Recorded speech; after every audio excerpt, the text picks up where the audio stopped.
I have a live symbol on my screen. Give it 1 sec, it's still powering up.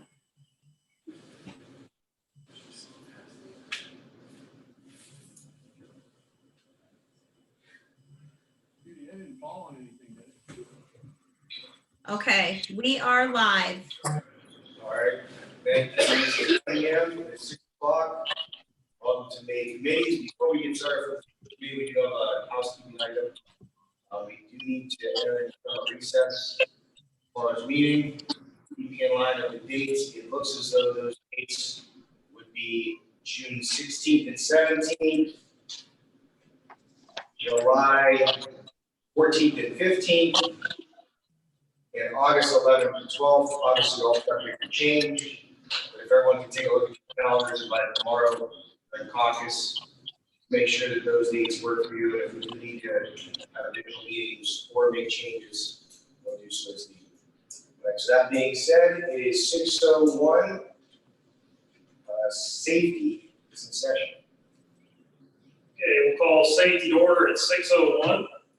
I did have a chance to talk to both chiefs. They both turned in the month-end report.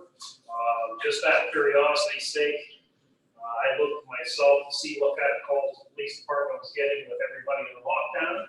And the calls have dropped significantly, as I probably would have expected, as well as we're down to nothing for traffic-related incidents, no traffic tickets or anything like that. So it seems like everybody in town is adhering to the lockdown and everybody's behaving. So that's nice to see. I did have a chance to talk to the chief, and apparently our servers and our computer systems are getting a little bit out of date. Last time we updated them, we got a grant for that. But what's going to happen is the Attorney General's office and some of the other state agencies have upgraded to a different system and operating systems, and our computers and servers are not going to be able to interface with theirs. So we're going to be forced to upgrade some of the software and some of the hardware that we have. I'm sure that the chief is going to get some quotes. T-Mobile is the company that he talked to with that. So as we move forward, we'll let everybody know what we find out. I know this is not an overnight situation, but at some point they are going to phase it out where we won't have the availability to use their programs. So again, we'll let you know as we move forward. We did talk that the cruiser hasn't even gone into production. We're not exactly sure. I know Councilman Lewis made a call where we're at with that. I'm sure with the shutdown, maybe that might even been the Ford plant that decided to produce ventilators. I don't know at this point, but they've given us a 17-week due date or potential due date on that. Right now, we don't have any idea. And the problem with that is the cruiser that the chief was driving has now had some serious breakdowns. And the cost on that is just not going to be feasible to repair that unit. So I know he's using a variety of vehicles that the village does own. It's not an optimal situation. I'll keep everybody abreast of that. Right now, that's a kind of a concerning issue. You know, if we start having a problem with any new cruisers, we're going to find ourselves in a pretty big jam. We are waiting to hear back from Hudson Radio. We're going to do a testing throughout the village to make sure that their system, we don't have any blackout points in the village before we go to the market system.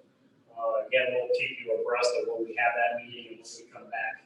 And again, how many units we're going to need and what the cost on that's going to be. We've talked about that on many occasions. As far as the fire department is concerned, again, we did receive the month-end report. Chief Stitt did receive some quotes for the proposal from Ohio Cat on what the repairs would need to happen on the one fire truck we have over there. The two real pressing issues that we had would be the front wheel bearings. He did receive a quote from Ohio Cat for $260.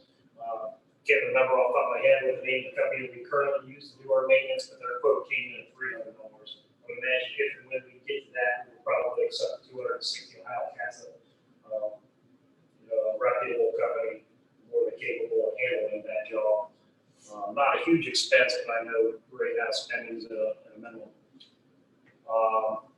There are a couple of tires that are gonna need repaired on that, they're in pretty bad shape. He did obtain a quote for that. I know that is not the more pressing issue, but as we move forward, we'll get you the quote for that and move forward so that we can use that unit. He did receive a notification from the State Fire Marshal's Agency that we did receive a grant, and that will be specifically to obtain 3 sets of turnout gear.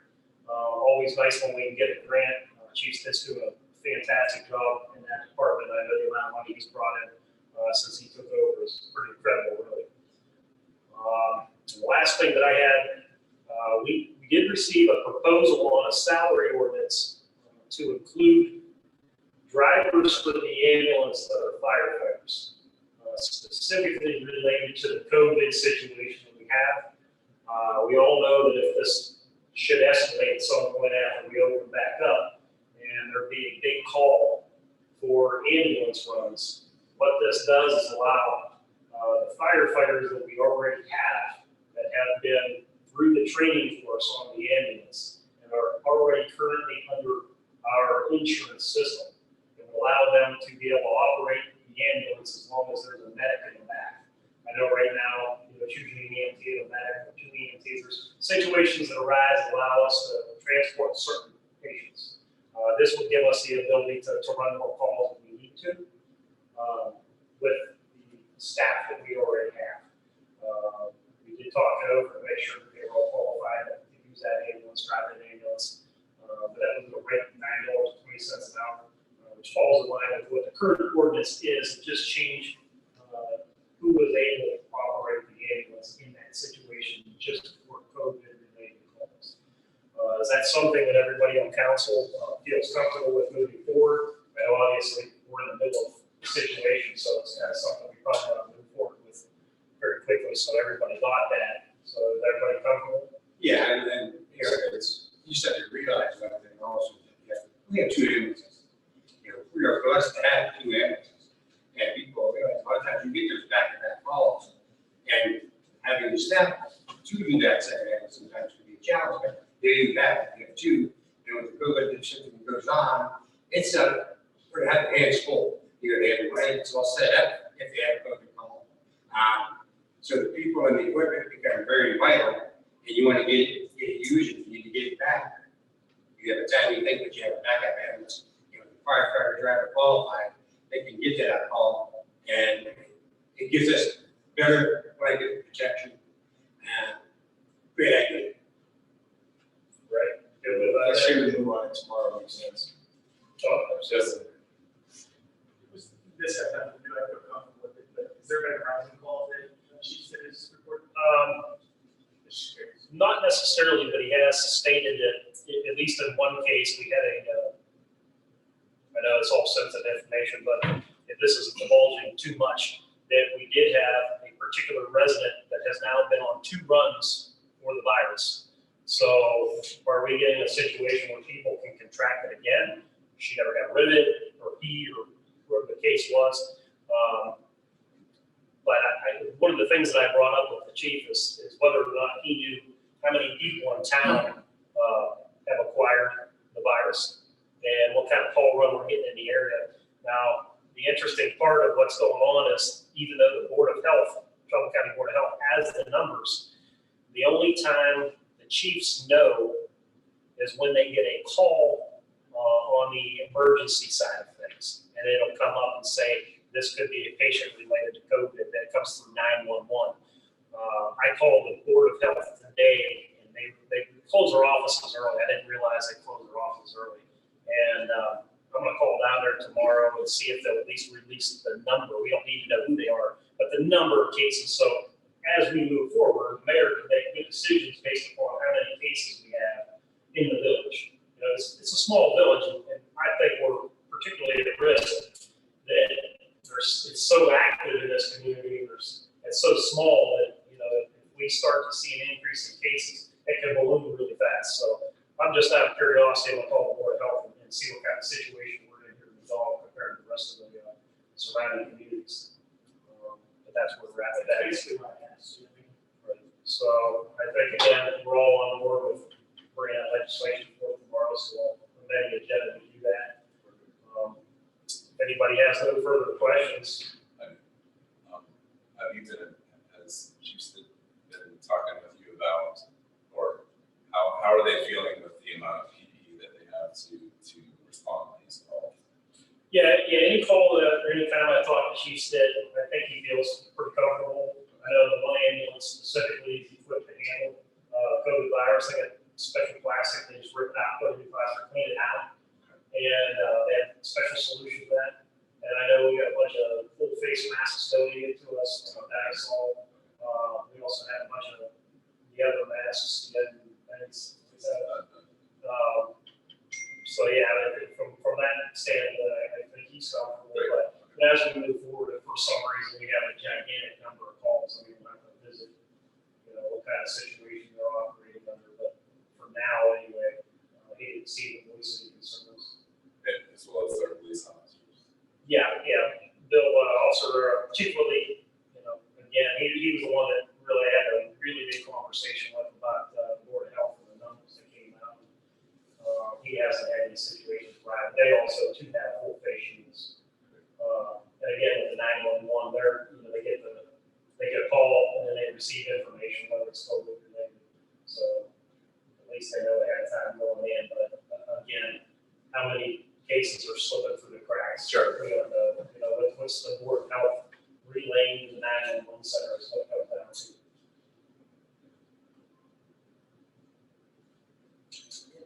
Anything else for us to take? Okay, we'll close at 6:11. 6:11, see these closed. 6:11, we'll open finance. A few things we do have for finance this evening, not much. We do have the second read of the $1.5 million levy renewal. Obviously, we've had extensive talks about this. This has been on for 30 years plus now, generates about $25 grand for the buildings. I'll do some additional questions in the room with regard to that. We have the second read of the mandatory drug fines. We discussed that in the last meetings. We do have a first reading of a transfer fund ordinance. That is basically for unclaimed checks or water deposit refunds. So that being said, there's a minimal amount of money that is sitting aside right now. One is for a check for a park attendant from 2 years ago. It has never been cashed.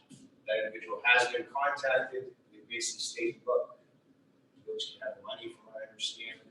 And the water refunds are for when you make the deposit, you additionally open up your water account.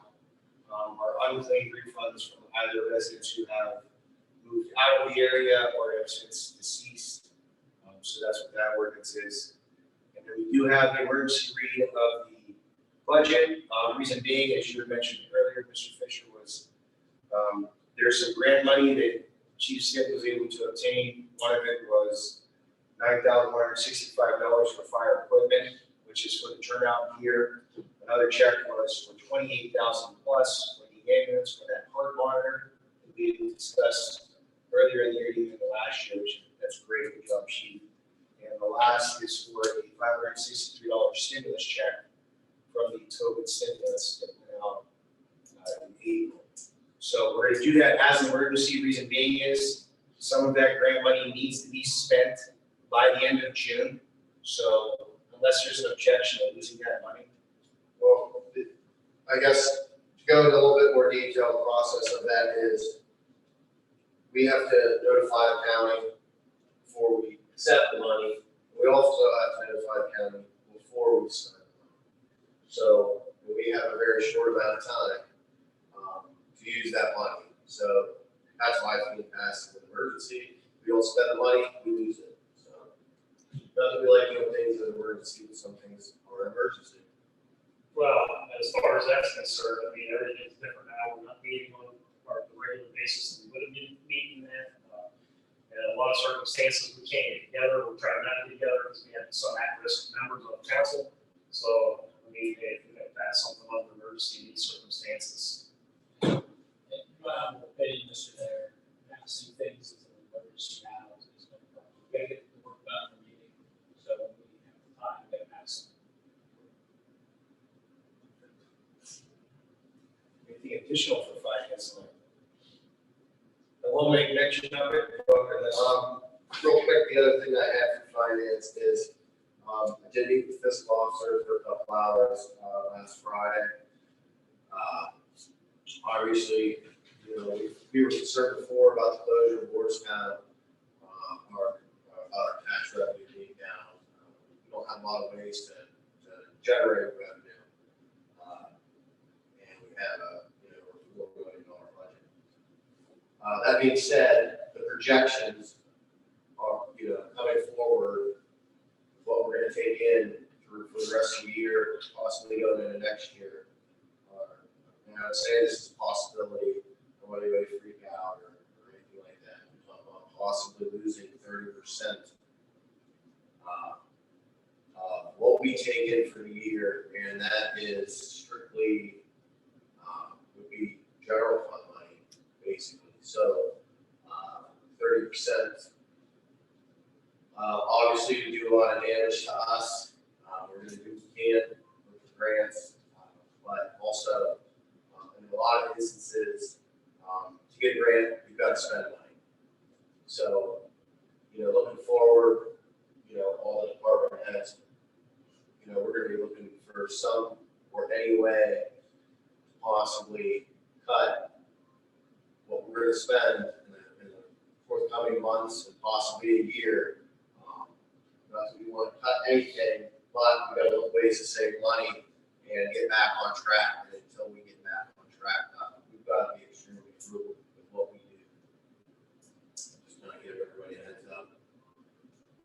And again, we don't have final numbers. This is a projection from Rita, but we also want to prepare ourselves for the worst in case that happens. that's what I was gonna mention. I mean, it's a good thing for council and village as a whole and mayors. And we have been very fiscally responsible for the past decade or so, I would assume. And that wasn't around prior. So we will find a way to get through this. Again, like the mayor said, this is not the end of the world. We're gonna figure it out. It's just, everyone to put their heads together and come up with some plans moving forward. But it's better to prepare rather than not be prepared. Well, that would be if the bottom falls. I pay particular attention to Representative Tim Ryan does a live Facebook feed on pretty rare occasion now. And Senator Sean O'Brien is on there a lot too as well. And they talked a lot about some money and some stimulus packages specifically geared towards small government funding because they know, everybody is taking a bath right now in the record tax collections. When you shut the country down, nobody's working, you can't collect. So I think that at some point in time, we will see at least some relief. We do know that there's a huge rainy day fund in Ohio, hopefully Governor DeWine gets into that. But again, that's if the bottom falls out.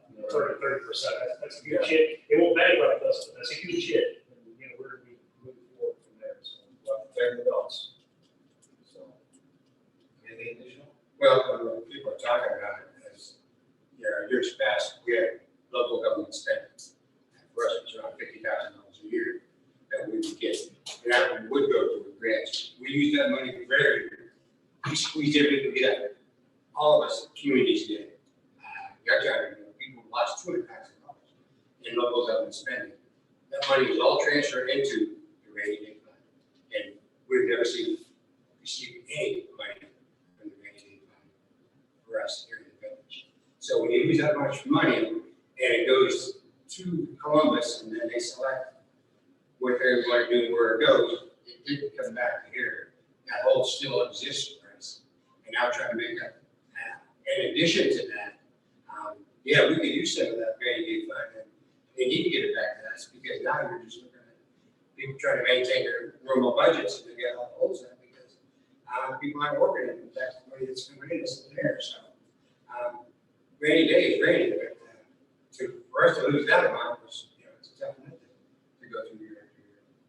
now that you mentioned that, I didn't even think about this until you started talking. There have been 2 or 3 occasions over the last 12 years where there were some initiatives in Ohio where the municipalities actually passed quote, unquote, formal, ceremonial legislation to send into the State House in support of things. Maybe this might be a time for us to pass something to send to the State House, asking them urgently to help out local governments, and also to make some calls on local governments to see if everybody will start sending in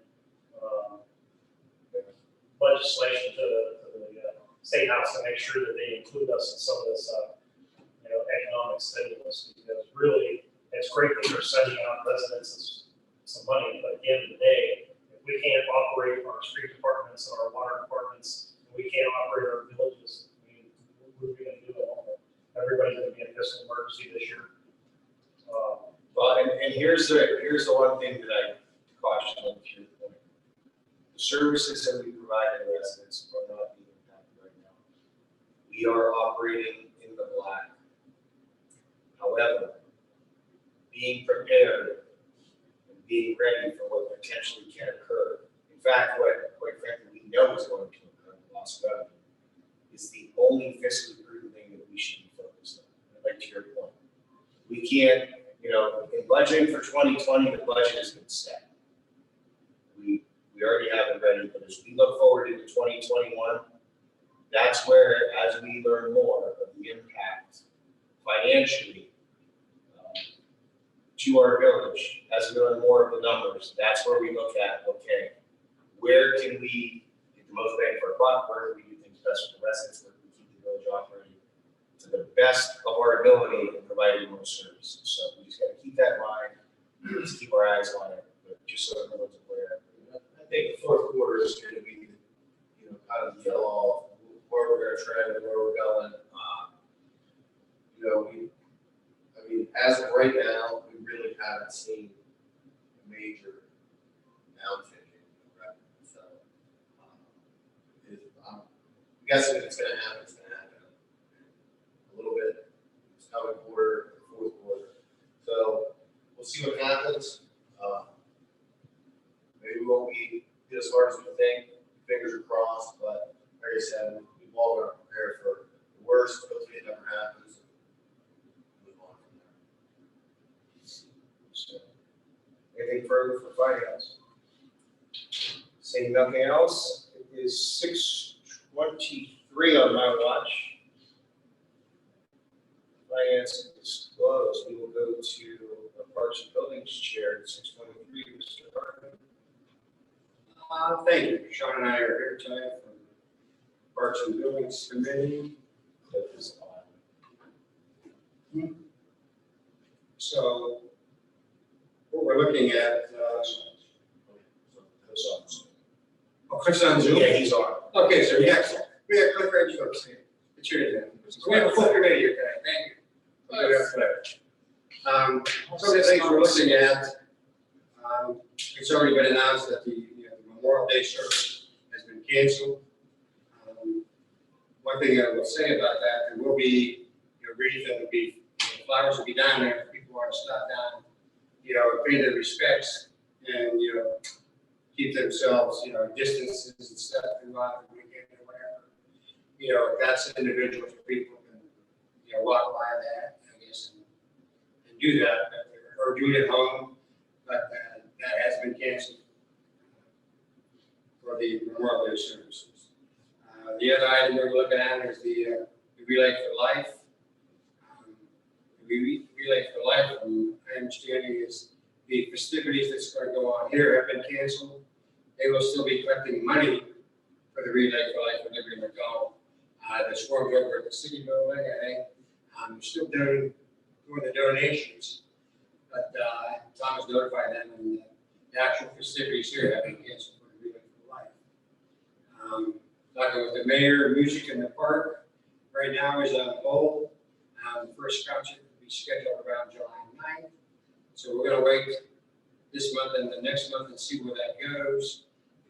See if that's going to be feasible or not, as time will tell with music in the park. Park programs for now have been canceled through at least June. There will be no park programs. keep monitoring that as things go along. The mayor is looking at, if something changes, if we were able to go through maybe a month of July, and have some kind of program, that may be a possibility. It all depends on what they're going to do, but as you know, everything over in our park pretty much calls for a close relationship with the kids on the screens, on the, anything they're writing over there, they're right next to each other, and do everything, wipe the handlebars, wipe this stuff off when they're done. So social distancing is a real, in a public park like ours, I think it's a real issue because kids get on and off and they're going back and forth, and that's just not part of anything that the government is saying about what we need to be doing. I mean, we're not having parents and everybody there, so the mayor will be constantly monitoring that. But there will be no opening, there won't be opening through as of right now. Park programs are not going to be running at this point. One of the other things we talked about is, everybody knows we took the house down over across the street there. And one of the things we want to do when that now is put up the fence. We want to get that rezoned, but the residents there put up a lot for us, and you're getting the house tore down, and that was one of the things we wanted to make sure that we get done. Is once the house was down, is to get a reputable fence up in that area for them, so it would block that off and make that much more appealing to them than looking at the window with that. I like to make sure that Tommy, we move forward and get that fence up and take care of the residents as we promised, rather than waiting, because we really don't have any zoning yet, or as far as paving and everything, that's all some process. But the fence is something we really should be moving on, because that's one of the things we're told. You look at that fence, it's pretty now, it's pretty sad. I understand her problems, so I would like to, the time we actually got to move forward and get that fence up, and I think that that's privacy. And then at that. So that's one of the things we're looking at. We're getting that rezoning someday. I think that's pretty much everything else. We talked about the programs. We're just, like everybody else, we're sitting and listening to the government this day. You open up the national parks, but it's only from ballgame people. When you're talking about the local, Todd Park's still shut down. They still have the same thing we had. It's all broken off. Where you end up with these, for us, is all the closest of all the riding, all the stuff over there. Non-conducive for our kids to be over here with parents. At this point, with the rules and regulations that are in place. So, something we'll keep monitoring, and the mayor and everybody's going to monitor as they start to loosen up stuff. But until they do, we have to pretty much stay the course. So, do you have anything else? No, I just wanted to mimic what you just said there, that, asking everybody just to continue to have patience, listen to what, the governor is saying every day, along with what mayor is as well. Respect what we've done in the village to block things off, to keep everybody safe. Even though it's warm out now, everybody wants to get out and do things. Hopefully you get to do that, but be respectful, mindful of people that, potentially get this and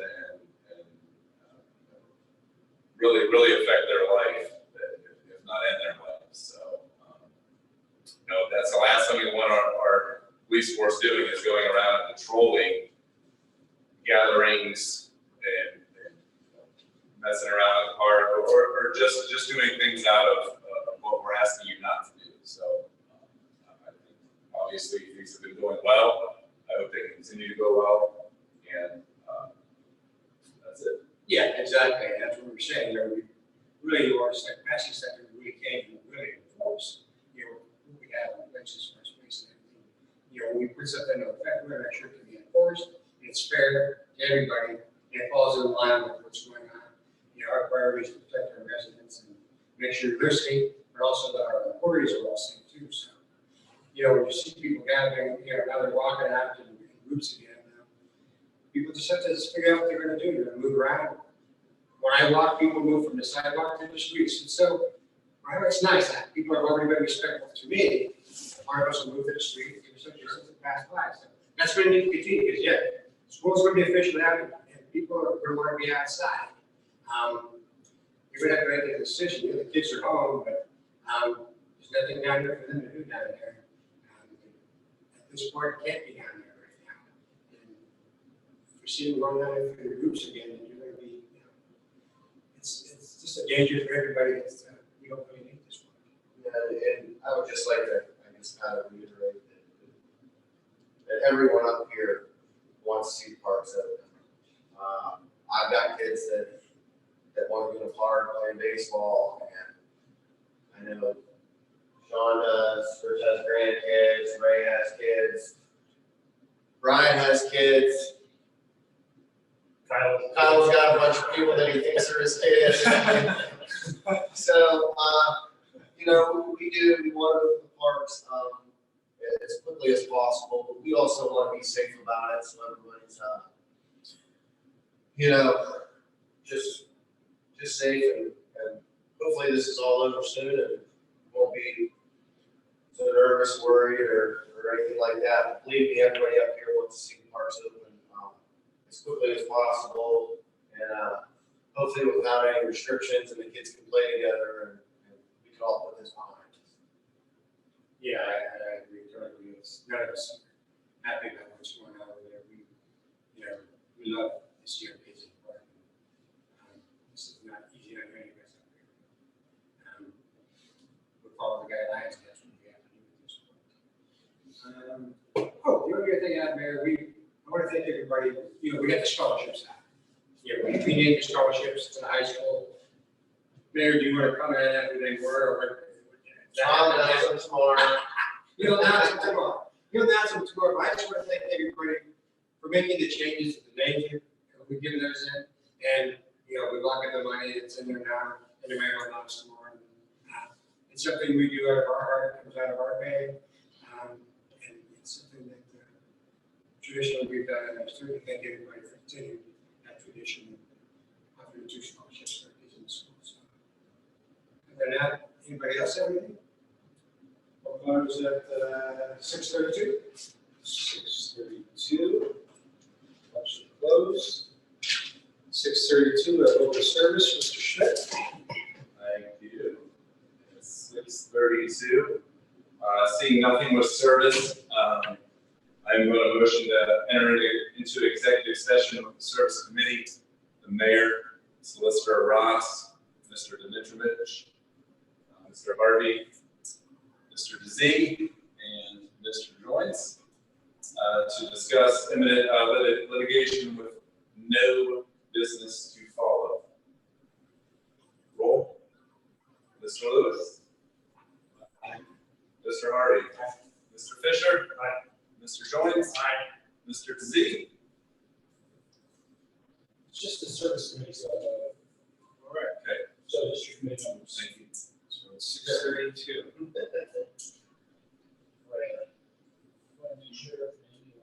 Kyle, you would be so kind to bear with me.